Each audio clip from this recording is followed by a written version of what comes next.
नमस्कार दोस्तों, स्वागत है आपका बीपीएस क्लासेज में। मैं आपका दोस्त बीपी से स्वागत करता हूं आपका नेक्स्ट क्लास में, जो कि बायोटेक की चल रही थी।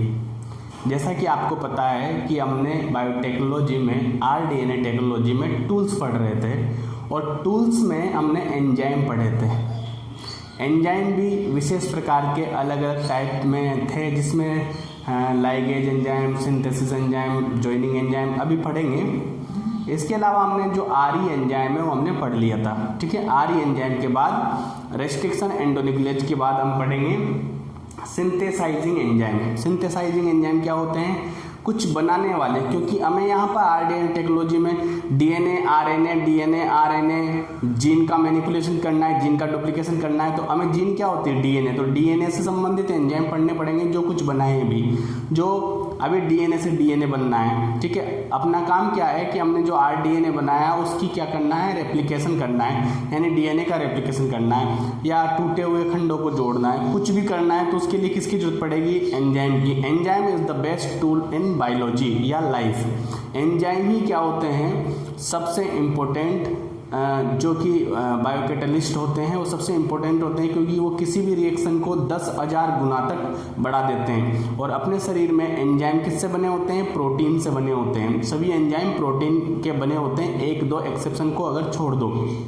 ठीक है, तो एंजाइम प्रोटीन के बने होते हैं, प्रोटीन एमिनो एसिड की बनी होती है। तो एमिनो एसिड का जो बहुलक होता है वो क्या होते हैं? Enzyme, protein. और प्रोटीन का जो पॉलीमर होता है वो क्या होता है? एंजाइम होता है। और एंजाइमेटिक सीरीज में हम पढ़ रहे थे, हमने पढ़ लिया था कि कौन से एंजाइम? लाइजिंग एंजाइम पढ़ लिए थे, उसके बाद हमने क्लीवेजिंग एंजाइम पढ़ लिए थे। अब नेक्स्ट जो थर्ड है एंजाइम में टाइप, वो है सिंथेसाइजिंग एंजाइम। आपको दिख रहा होगा, सिंथेसाइजिंग का मतलब होता है बनाना। ये भी बहुत इंपॉर्टेंट है। सारे एंजाइम बहुत ही इंपॉर्टेंट है, याद रखना। और आपको पहले से भी मालूम होगा कि ऐसा होता है, फिर मैं आपको एक बार और बता देता हूं। जैसे हमें अगर डीएनए से डीएनए बनाना है, डीएनए से डीएनए बनाना है, डीएनए से डीएनए बनाने को क्या बोलते हैं? याद रखना, डीएनए से डीएनए बनाने को बोलते हैं रेप्लिकेशन। रेप्लिकेशन या प्रतिकृतिकरण। रेप्लिकेशन या प्रतिकृतिकरण, यानी उसकी फोटोकॉपी बनाना। तो डीएनए से डीएनए बनाने के लिए कौन सा एंजाइम चाहिए? DNA polymerase. डीएनए पॉलीमरेज को रेप्लिकेशन में इंपॉर्टेंट होता है, इसलिए इसको रेप्लिकेज एंजाइम भी बोल देते हैं।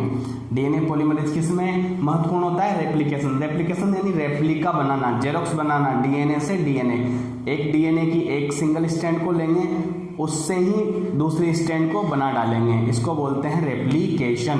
DNA replication, transcription, translation protein का मैं आपको बताऊंगा डिटेल में आगे क्लासेज में, क्योंकि बायोकेमिस्ट्री में सब आएगा बायोमोलिक्यूल में। तो केमिस्ट्री वाले जो पार्ट होगा बायोकेमिस्ट्री में, जहाँ कार्बो, लिपिड और प्रोटीन पढ़ेंगे, वहाँ पर मैं आपको ये बता दूंगा। ठीक है, तो डीएनए से डीएनए बनना क्या कहलाता है? रेप्लिकेशन। और डीएनए पॉलीमरेज इसमें काम करता है। विदाउट एंजाइम कोई भी रिएक्शन बायोलॉजी में संभव नहीं है। ठीक है, लिविंग सिस्टम में एंजाइम के बिना कोई भी रिएक्शन नहीं होती है, याद रखना। तो डीएनए से डीएनए का बनना क्या कहलाता है? DNA polymerase.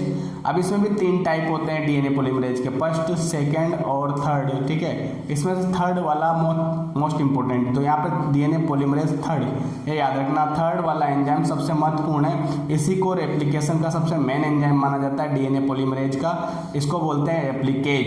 इस एंजाइम को क्या बोल जाता है? रेप्लिकेज भी बोल दिया जाता है।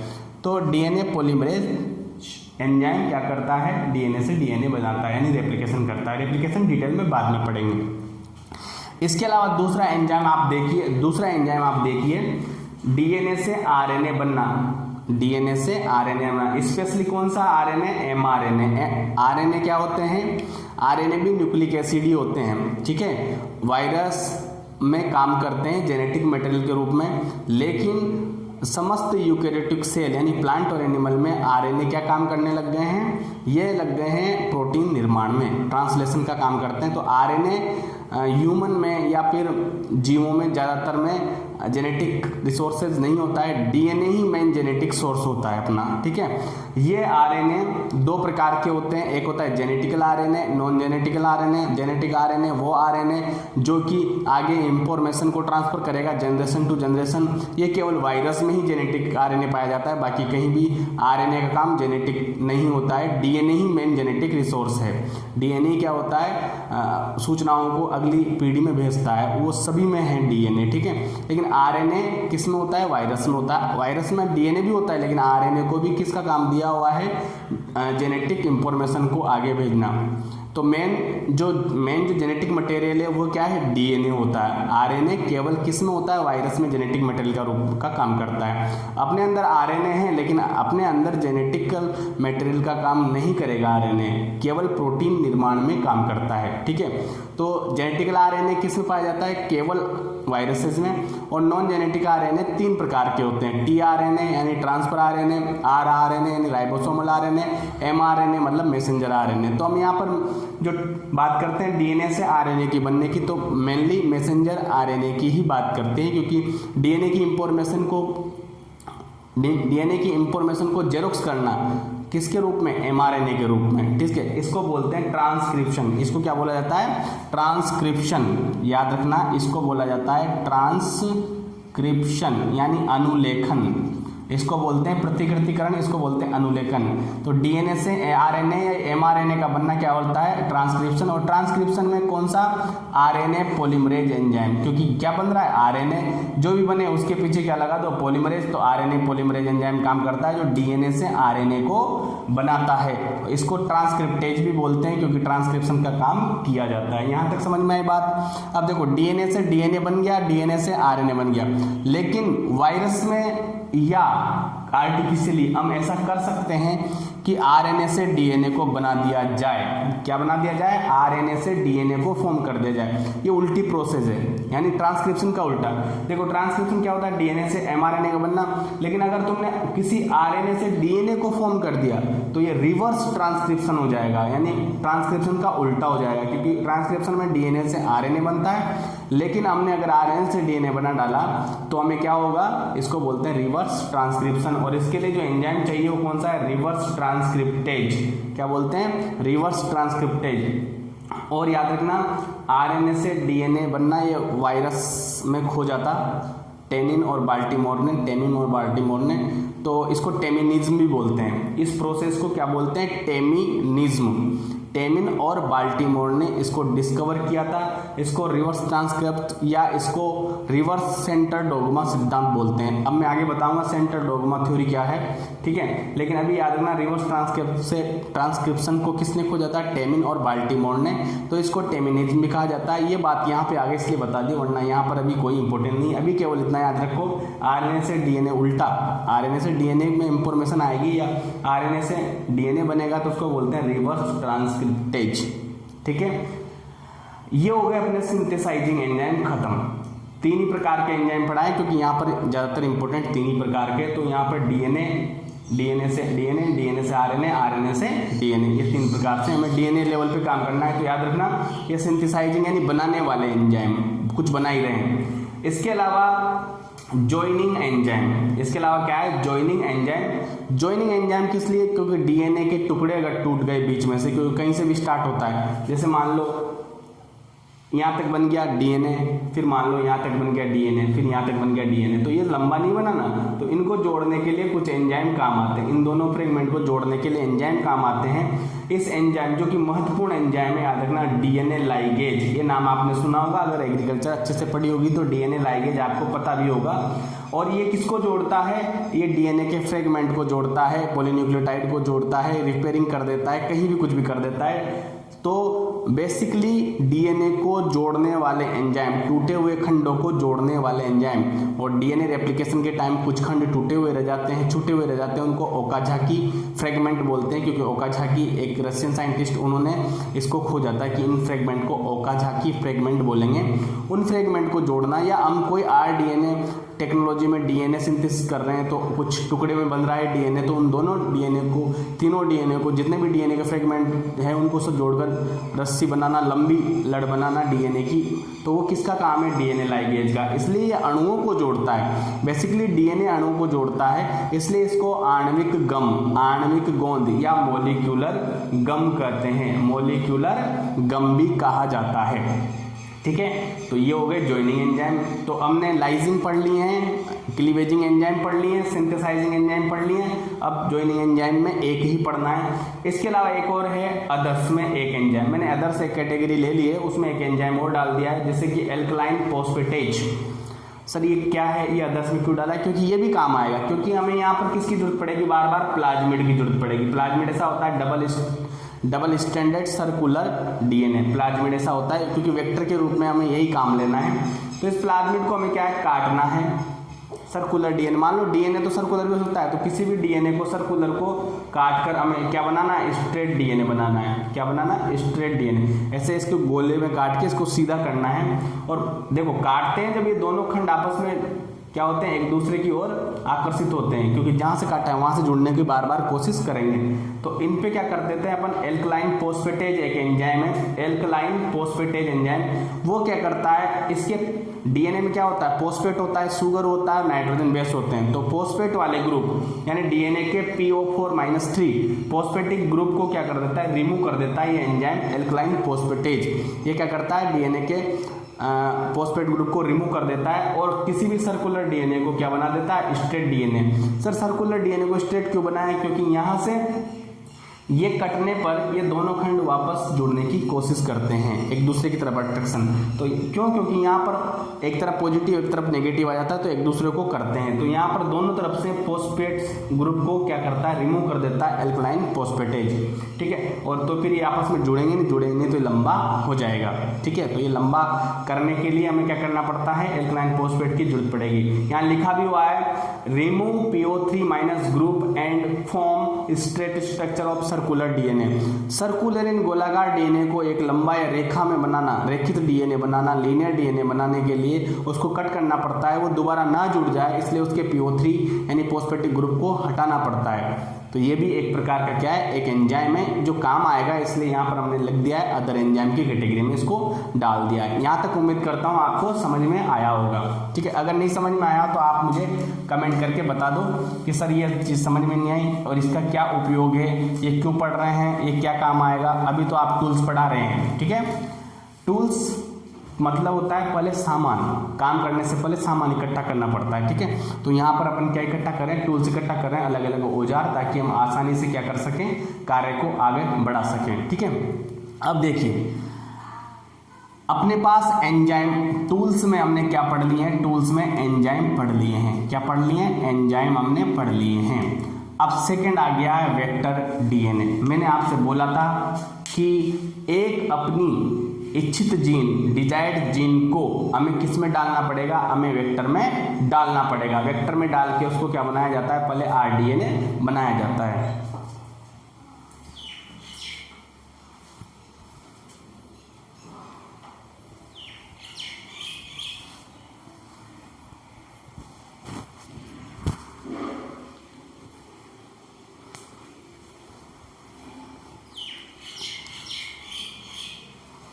अब देखिए वेक्टर क्या होता है? वाहक, या इसको अपन वेक्टर या क्लोनिंग वेक्टर भी बोलते हैं। क्लोनिंग वेक्टर क्योंकि वेक्टर अपना आप खुद रेप्लिकेट होता है।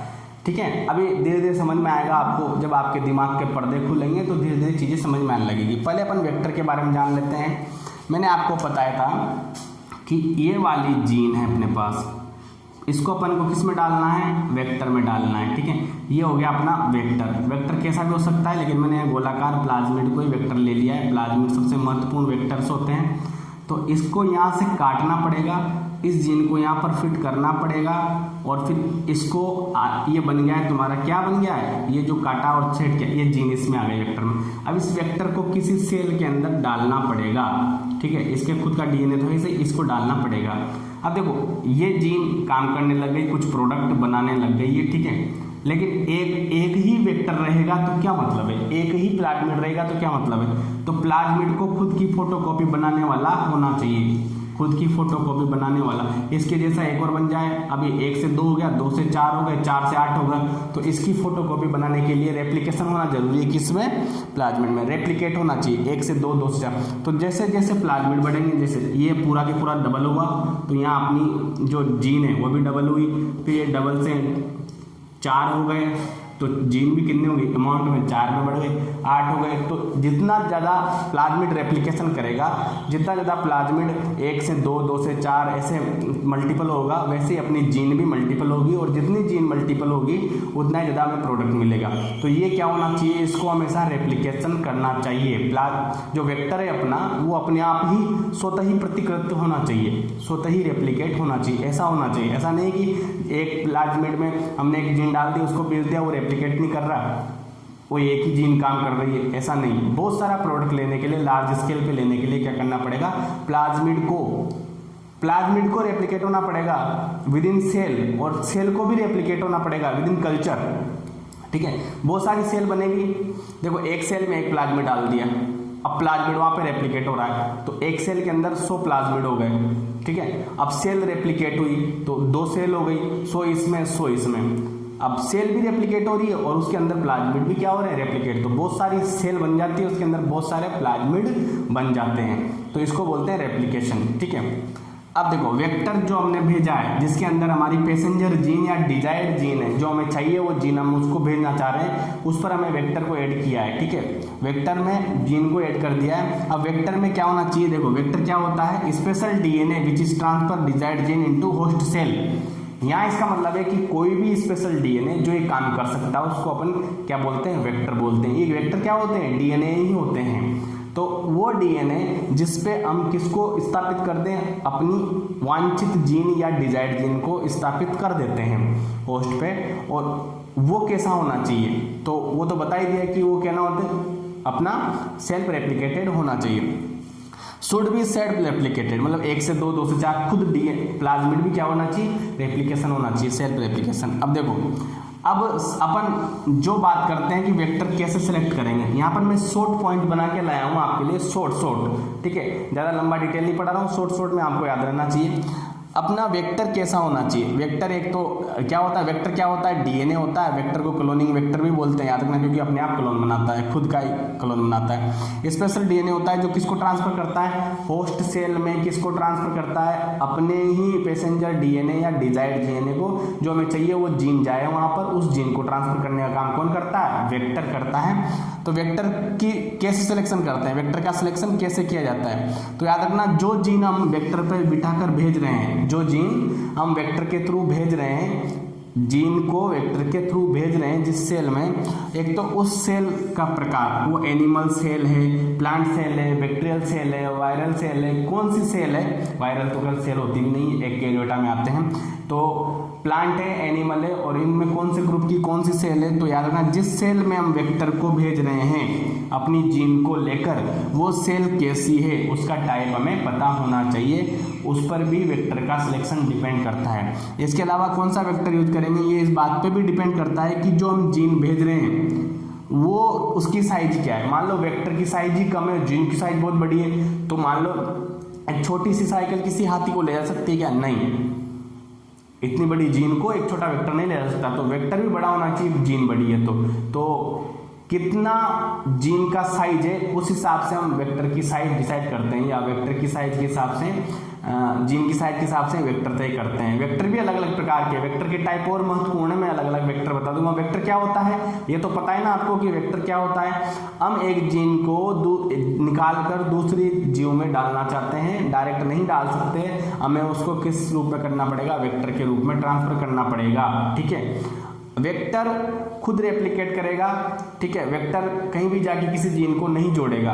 ठीक है, कहीं भी जाके किसी जीन को, जैसे ए वाली जीन को बी वाले ऑर्गेनिज्म में ट्रांसफर करना है तो हम वेक्टर के थ्रू करेंगे, वेक्टर ही अपना काम करेगा, वो किसी भी डीएनए में मैनिपुलेट नहीं करेगा। उधर कुछ चीजें होती है जिसमें डीएनए, कुछ वेक्टर ऐसे होते हैं नेचुरल जो डीएनए को काट कर उसमें ऐड भी कर देते हैं। लेकिन हम यहाँ पढ़ रहे हैं केवल वेक्टर वो वाले क्लोनिंग वेक्टर जो उसमें जीन अपने पास है और वो वहाँ पे जाके मल्टीप्लाई करके वो जीन वहाँ पे काम करने लग जाए, ये वाले पढ़ रहे हैं। इसके अलावा मैं वेक्टर पढ़ाऊंगा जब और समझ में आएगा। अभी केवल इतना ध्यान रखो, कुछ भी ध्यान मत रखो, इतना ध्यान रखो वेक्टर क्या होता है। वेक्टर वो प्लाज्मिड है या वो डीएनए है, स्पेशल डीएनए जो हमारी किसी भी जीन को, जो हमारी किसी भी वांछित जीन को लेकर जिसमें भेजना है उसमें ले जाएगा, इसको बोलते हैं वेक्टर। अब वेक्टर कैसे डिसाइड होता है, डिजायर्ड जीन जो भेज रहे हैं उसकी साइज पर और टाइप ऑफ होस्ट सेल। ठीक है, यहाँ तक समझ में आ गया।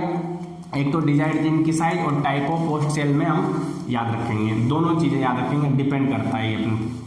अब देखो, अब इसके फीचर क्या है, वेक्टर के फीचर क्या है। देखो जैसे कि मान लो ये वाला वेक्टर हमने प्लाज्मिड का एग्जाम ले लिया, ये प्लाज्मिड है, प्लाज्मिड, ठीक है, ये क्या है, एक वेक्टर है। प्लाज्मिड क्या है, वेक्टर। यहाँ पर हमने अपनी जीन ऐड कर दी, ये वाली जीन यहाँ पर ऐड कर दी, ये अपनी जीन है जो ये, इसको बोलते हैं डिजायर्ड जीन या पैसेंजर जीन, जिसको हमें बिठा के भेजना है। और बाकी क्या है, पूरा डीएनए, ये प्लाज्मिड है, ये वेक्टर का काम करेगा। अब इसके फीचर बताता हूँ मैं आपको, इसको क्या बोलते हैं, क्लोनिंग वेक्टर। अब इसमें क्या क्या होना चाहिए, मतलब एक वेक्टर में क्या क्या होना चाहिए, वेक्टर होने की शर्तें क्या क्या है कि इसमें presence of origin of replication, minimum 1 for self replication. याद रखना, ये इंग्लिश में है, डरना नहीं है, बहुत ही सिंपल चीज है। प्रेजेंस ऑफ ओरी का मतलब होता है origin of replication, origin of, ओरी को मतलब बोलते हैं ओरिजिन ऑफ रेप्लिकेशन। मैंने क्या बोला था, जैसे मान लो यहाँ 1 से 2 बनेगा, जैसे मान लो कोई एक चीज है, एक ये अपने पास प्लाज्मिड है। अब यहाँ से स्टार्ट हो गया डबल बनना, ये डबल बनना स्टार्ट हो गया।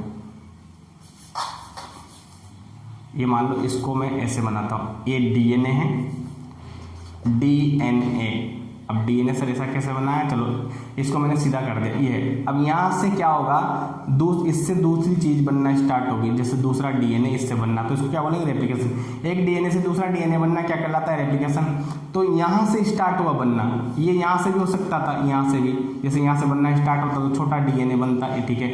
ये यहाँ से भी स्टार्ट हो सकता था बनना, डबल बनना, यहाँ से स्टार्ट हो, ये तो इतना सा ही मान लो यहाँ का रेप्लिकेशन करवाना, ये पूरा डीएनए, लेकिन पूरे डीएनए का क्या नहीं बनना, डबल नहीं बनाना है, केवल कहाँ से बनाना है, यहाँ से लेकर यहाँ तक हमें डबल बनाना है। तो यहाँ से स्टार्ट होगा या यहाँ से स्टार्ट होगा, जिस पॉइंट से रेप्लिकेशन स्टार्ट होता है, जिस पॉइंट से रेप्लिकेशन स्टार्ट होता है उसको क्या बोलते हैं, ओरी पॉइंट या ओरिजिन ऑफ रेप्लिकेशन।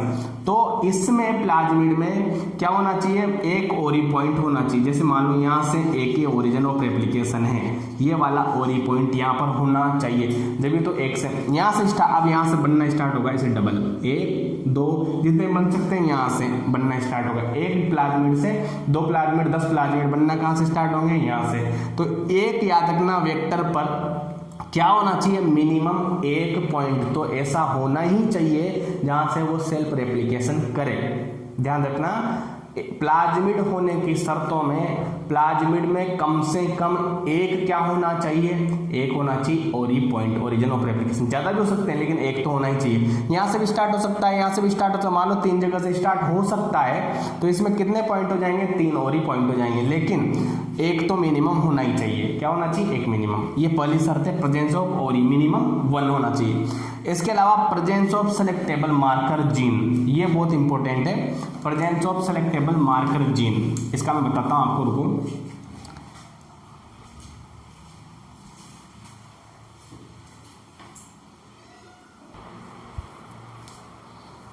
देखो, presence of selectable marker gene का मतलब क्या है। अब देखो, मैं एक बार शॉर्ट में बता देता हूँ। मान लो ये वाला ए ऑर्गेनिज्म है, ये ठीक है,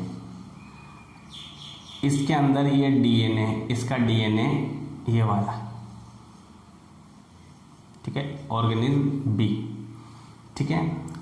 अब हमें इसकी जीन निकालनी पड़ेगी, तो हमने यहाँ से विभिन्न प्रकार के एंजाइम, मैंने बताया था आरई एंजाइम से ये वाली जीन सेपरेट कर लिए यहाँ से। तो ये जीन हमें निकालनी थी, तो इस जीन को बोलते हैं डिजायर्ड जीन, ठीक है, डिजायर्ड जीन। ये किसी में डालनी है और ये वाला हमें क्या ले लिया, बैक्टीरिया, इसका खुद का डीएनए है और इसके अलावा इसमें एक वेक्टर भी है प्लाज्मिड, तो ये वाला प्लाज्मिड है, ठीक, प्लाज्मिड। और ये कौन सी सेल है, बैक्टीरियल सेल है, बैक्टीरिया की कोशिका है। ये बैक्टीरिया के स्वयं का डीएनए है, इससे कोई मतलब नहीं है, लेकिन हमें बैक्टीरिया के पास स्पेशल चीज़ पाई जाती है प्लाज्मिड, इसको हमने निकाल लिया है, प्लाज्मिड को निकाल लिया है। अब डिजाइड जीन को, और ये क्या है, प्लाज्मिड, प्लाज्मिड किसका काम करेगा, डिजाइड जीन को ले जाने के वेक्टर का काम करेगा। प्लाज्मिड किसका काम करेगा, वेक्टर का काम। अब हमें कोई होस्ट सेल में ये वाली डीएनए, ये वाली जीन डालनी, ठीक है, होस्ट सेल में ये वाली जीन डालनी।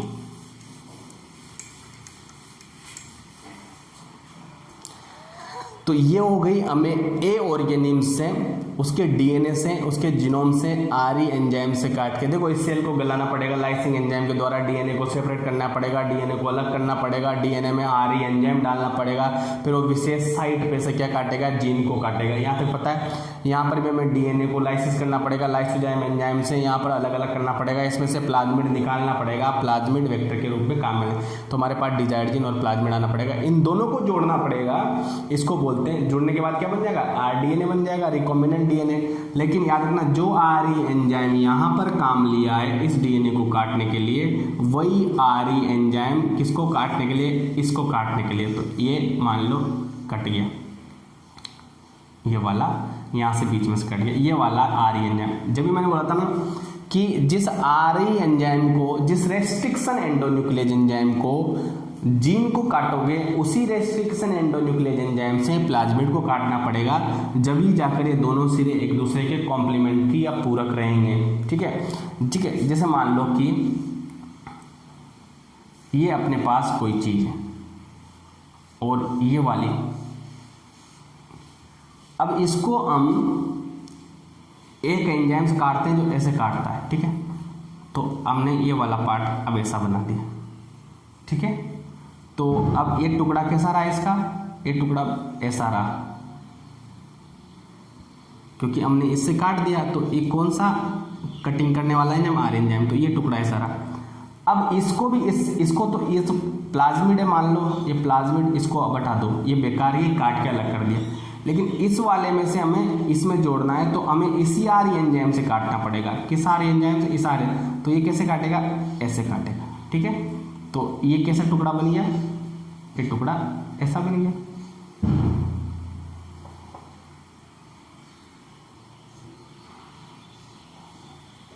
ठीक है, ऐसा टुकड़ा बन गया। तो सेम अब ये दोनों को जोड़ना है यहाँ पर, तो ऐसे उल्टा करके इसको जोड़ दो, ये इसका टुकड़ा, जब भी तो पिक्स आएगा ना, जब दोनों एक जैसे कटेंगे, जब भी पिक्स आएगा, याद रखें, ये पता चल गया आपको।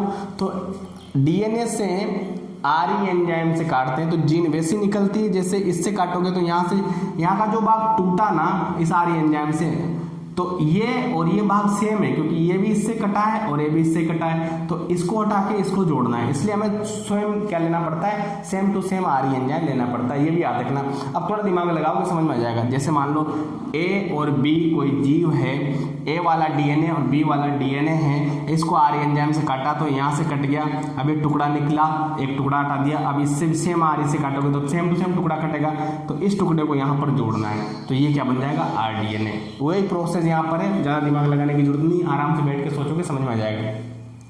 तो इस डीएनए को काटा तो वही आरई एंजाइम, सेम आरई एंजाइम काम लेंगे। अब यहाँ पर क्योंकि ये टुकड़ा ऐसा कटा तो वैसा ही जुड़ेगा, तो मान लो कि ये वाला हमने, ये फॉरेन जीन है या फिर डिजाइड जीन है, फॉरेन जीन है डिजाइड, तो ये दोनों क्या बन गया, आरडीएनए, ये बन गए तुम्हारे पास रिकॉम्बिनेंट डीएनए, क्योंकि इसमें ये वाला डीएनए किसी और का है और ये बाकी डीएनए प्लाज्मिड का है, तो ये बन गया तुम्हारे रिकॉम्बिनेंट डीएनए।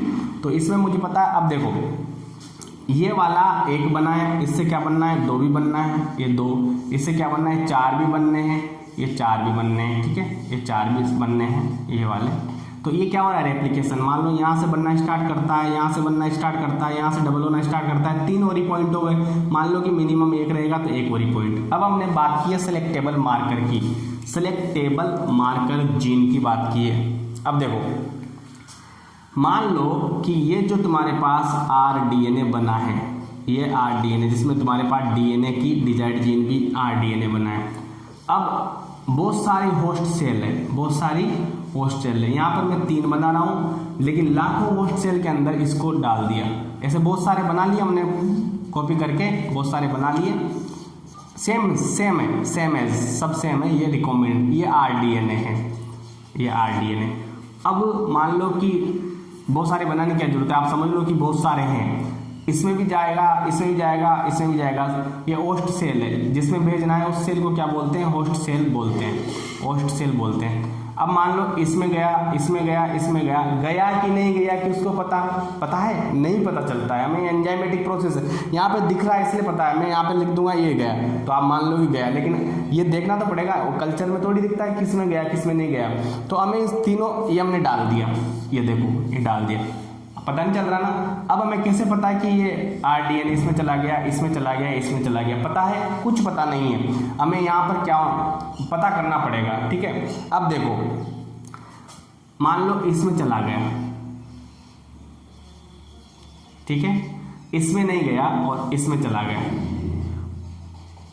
इसमें नहीं जा पाया, ये इसमें ट्रांसफर नहीं हो पाया, जीन ट्रांसफर नहीं हो पाया, यानी आरडीएनए उसमें नहीं गया, प्लाज्मिड उसमें लेके नहीं गया, इन दो में चला गया। लेकिन वो तो मैं बना रहा हूँ इसलिए दिख रहा है, नहीं बनाता तो आपको तीनों में पता चलता क्या कि किस में गया किस में नहीं गया, तो हमें पता नहीं चलता है। कल्चर में हजारों करोड़ों सेल पड़ी हुई है, हमें पता नहीं, हमें चेक करना है। अब देखो, अब मान लो चेक करने के लिए क्या करना पड़ता है, वो चेक करने के लिए, रिकॉग्नाइजिंग करने के लिए कि कौन सी सेल में गया और कौन सी सेल में नहीं गया है, मतलब कौन सेल रिकॉम्बिनेंट हो गई है, मतलब जिसमें रिकॉम्बिनेंट डीएनए चला गया है, और कौन सेल नॉन रिकॉम्बिनेंट बची है, ठीक है। अभी मैं डिटेल में पढ़ाऊंगा, अभी शॉर्ट में समझा रहा हूँ क्योंकि सेलेक्टेबल मार्कर आ गए। अब हमें ये सेल कोई काम की नहीं है, ये सेल काम की, ये सेल काम की, ये सेल कोई काम की नहीं, तो हम इस फालतू सेल को क्या करेंगे, हमें तो किससे मतलब, फर्स्ट और थर्ड से, इसमें तो गया ही नहीं, लेकिन हमें पता भी नहीं कि गया कि नहीं गया, तो हमें इसको सेलेक्ट करनी पड़ेगी। और सेलेक्ट करने के लिए कौन सी सेल सेलेक्ट करते हैं, रिकॉम्बिनेंट सेल, रिकॉम्बिनेंट सेल को हमें सेलेक्ट करना पड़ेगा।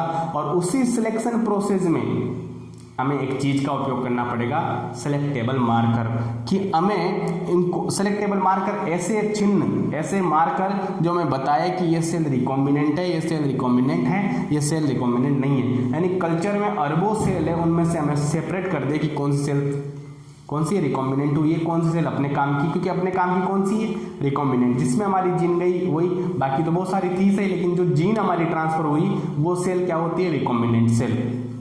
तो नॉन रिकॉम्बिनेंट सेल से रिकॉम्बिनेंट सेल को पृथक करने के लिए या पहचानने के लिए कि कौन से रिकॉम्बिनेंट है कौन से रिकॉम्बिनेंट नहीं है, उस सेल को पहचानने के लिए हमें किसका प्रयोग करना पड़ता है, सेलेक्टेबल मार्कर का। और ये सेलेक्टेबल मार्कर प्रेजेंट होते हैं वेक्टर या प्लाज्मिड में, वेक्टर या प्लाज्मिड में होते हैं नेचुरली।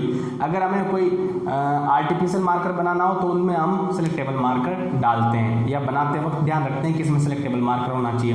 अब सेलेक्टेबल मार्कर भी क्या होते हैं, कुछ जीन होते हैं, कुछ जीन होते हैं, जैसे उनको बोलते हैं एंटीबायोटिक रेजिस्टेंट जीन। अब कौन से एंटीबायोटिक, बैक्टीरिया के लिए कौन से एंटीबायोटिक, या तो टेट्रासाइक्लिन एंटीबायोटिक रेजिस्टेंट जीन, या फिर अपने पास आ जाएगा एम्पिसिलिन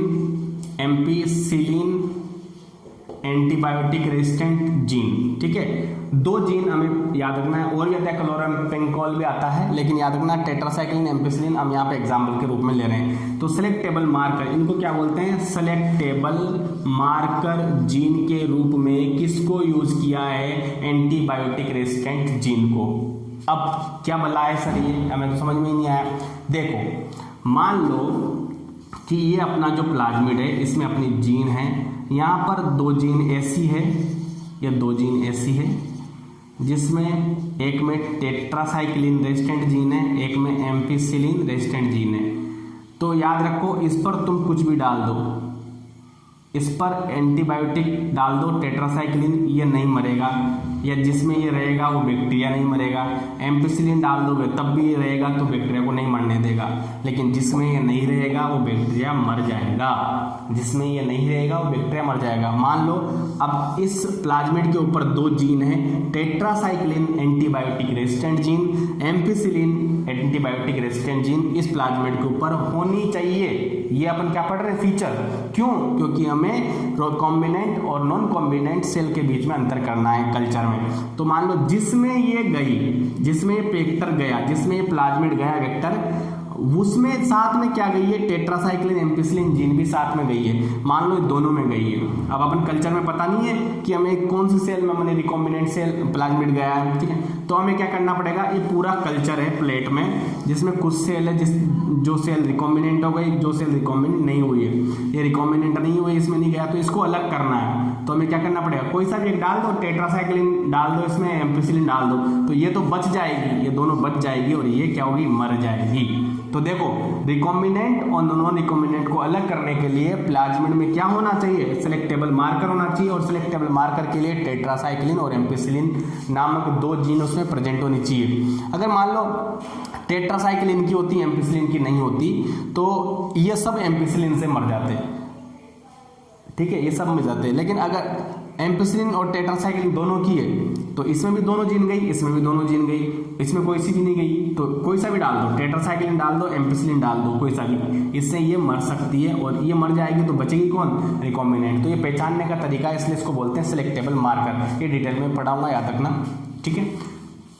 ये हो गया तुम्हारा दूसरा, इसका कारण सिलेक्टेबल मार्कर होनी चाहिए। सिलेक्टेबल मार्कर के रूप में हम एम्पिसिलिन, टेट्रासाइक्लिन या एंटीबायोटिक रेजिस्टेंट जीन का प्रयोग कर सकते हैं। इसके अलावा अगर इसमें बहुत सारी दिक्कत आती है, बाद में भी दिक्कत आएगी, मैं बताऊंगा कौन सी दिक्कत, इसलिए इसमें एक galactosidase enzyme, beta galactosidase enzyme gene, उसको भी हम सिलेक्टेबल मार्कर के रूप में ले सकते हैं। लेकिन एंटीबायोटिक रेजिस्टेंट जीन ज़्यादातर यूज होती है, और कुछ प्रॉब्लम हो तो गैलेक्टोसाइडेज एंजाइम की जीन यानी गैल जीन यानी कि एंजाइमेटिक जीन भी यूज कर लेते हैं अगर सिलेक्टेबल मार्कर में। तो सिलेक्टेबल मार्कर क्या हुए और प्लाज्मिड पे ये क्यों प्रेजेंट होने चाहिए। सिलेक्टेबल मार्कर नॉन रिकॉम्बिनेंट और रिकॉम्बिनेंट सेल को कल्चर में से पहचानने के लिए, अलग करने के लिए काम आते हैं, जो कि प्लाज्मिड पे उपस्थित जीन होती है, जो एंटीबायोटिक रेजिस्टेंट जीन या एंजाइमेटिक जीन हो सकती है। अभी एक और प्रोसेस आगे आएगी, अगर यहाँ समझ में नहीं आया होगा तो नेक्स्ट वीडियो में जब हम पढ़ेंगे कैसे होस्ट सेल का चयन करें, उस टॉपिक में भी हम पढ़ेंगे, क्योंकि हमने फर्स्ट वीडियो में 4 मैंने टॉपिक पढ़ाए थे, उसमें तीसरा टॉपिक है सिलेक्शन और सेपरेशन, वो भी पढ़ेंगे, तो उसमें और आ जाएगा। ये अभी यहाँ पर प्लाज्मिड के गुणधर्म पढ़ा रहा हूँ, इसलिए यहाँ पे पढ़ा दिया।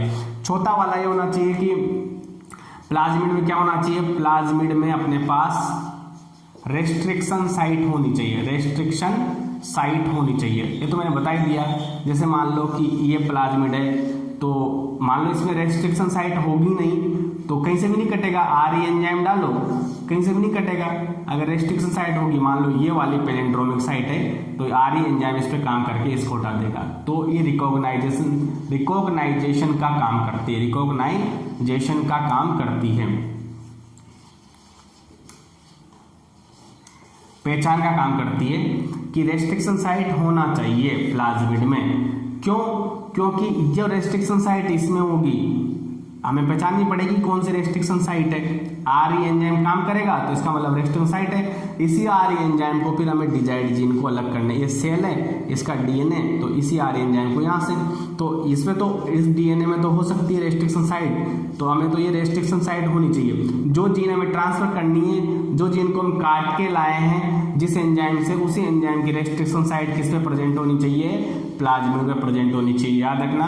तो ये रिकॉग्नाइजेशन करता है। और हाँ, प्लाज्मिड में एक रेस्ट्रिक्शन साइट होनी चाहिए, केवल यहाँ से कटे, ऐसा नहीं यहाँ से भी कट जाए, यहाँ से भी कट जाए। हाँ, जैसे आरई एंजाइम 3 प्रकार के हैं, तो हो सकता है एक इसके लिए हो, एक इसके लिए हो, एक इसके लिए हो, 3 रेस्ट्रिक्शन साइट हो सकती है। लेकिन आरई एंजाइम एक रेस्ट्रिक्शन साइट 2 एंजाइम के लिए नहीं होनी चाहिए, ठीक है। अलग अलग रेस्ट्रिक्शन साइट हो सकती है, अलग अलग रेस्ट्रिक्शन साइट हो सकती है, लेकिन एक ही एंजाइम के लिए बहुत सारी रेस्ट्रिक्शन साइट हो जाएगी। मान लो ये एंजाइम, आरई एंजाइम यहाँ भी काट दे, ठीक है, यहाँ भी काट दे, यहाँ भी काट दे, तो दिक्कत हो जाएगी, फिर जगह जगह कट जाएगा। तो एक एंजाइम के लिए एक होनी चाहिए, लेकिन हाँ और ज़्यादा भी हो सकती है। धन्यवाद, आज के लिए इतना काफ़ी है। नेक्स्ट क्लास में आगे कंटिन्यू करेंगे। जय श्री राम।